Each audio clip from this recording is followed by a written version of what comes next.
Hoy cocinamos sin huevo este famoso turrón. Sabe un montón a donuts. ¿Vamos allá?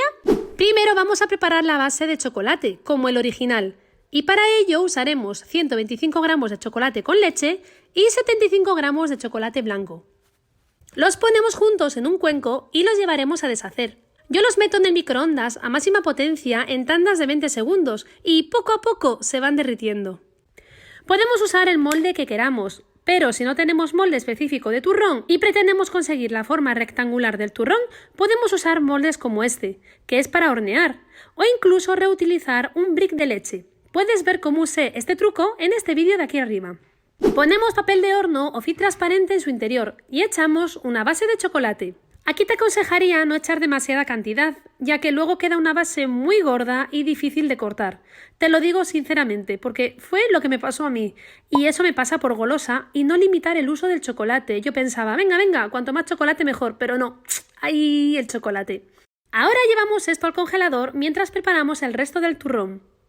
Para la parte cremosa del turrón de donuts usaremos 80 gramos de almendras crudas sin sal y 40 gramos de anacardos tostados. Valen también fritos, pero lo importante es que sean sin sal. Y trituraremos estos frutos secos hasta conseguir una pasta. Aunque si lo prefieres puedes dejarlos menos triturados para luego obtener un resultado más crunchy en el turrón, pero eso ya lo dejo a gusto personal.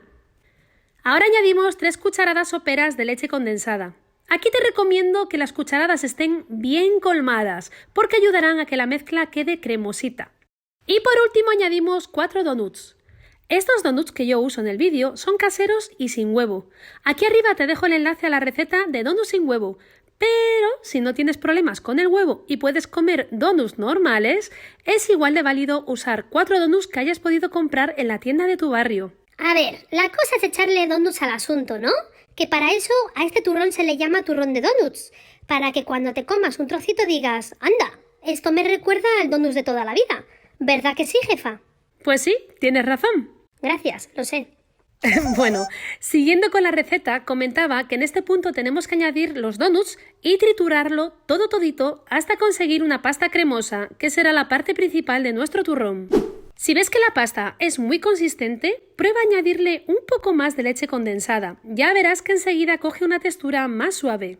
Sacamos nuestro molde del congelador y echamos la mezcla sobre el chocolate y la estiramos dejándola bonita.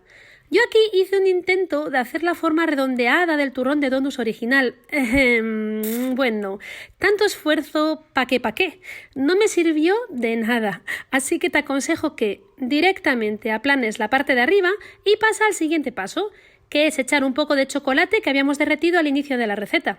Al igual que con la base, te recomiendo usar el chocolate justo, lo justo para tapar la masa de donuts.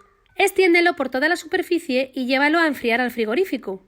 Y aquí está el resultado. Es súper cremoso, sabe un montón a donuts y lo mejor es que es muy fácil de hacer. ¡Ey! Si no le das un like a la receta, por lo menos dámela a mí, que yo, como donuts oficial que soy, hago las delicias de muchas bocas golosas. Gracias.